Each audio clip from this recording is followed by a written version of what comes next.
Now we are going to discuss about the join method in thread class. This is one of the important methods that is very useful for a software developer in point of software developer angle. Here join method waits for a thread to die. If a main method calls its join method, then it waits for that current thread to complete its execution. You might be confused a little bit.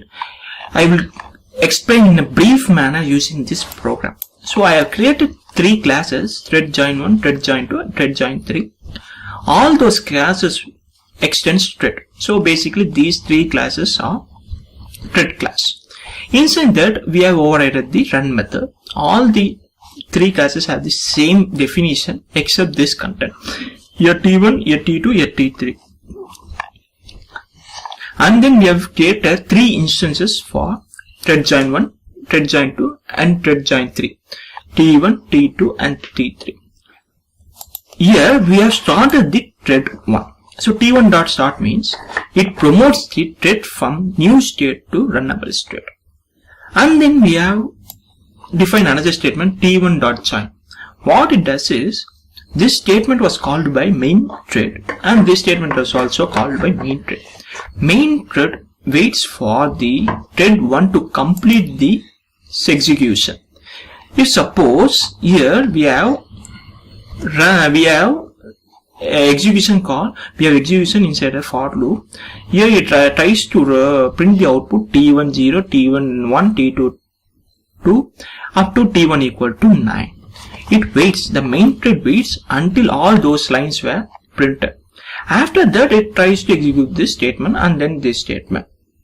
The reason why we have used join method is the thread execution part is not in our control. It's in the control of thread scheduler. If we want to control that thread execution part, then join method plays a major role. It plays a vital role in that.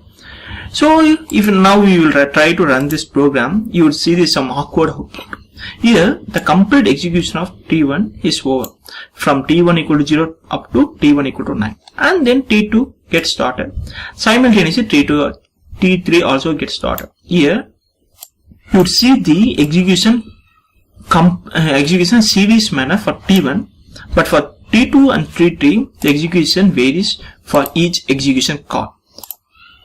So here T2 execution is in series manner. We will try to run it again. Now also is in execution series manner. We will try to run it again.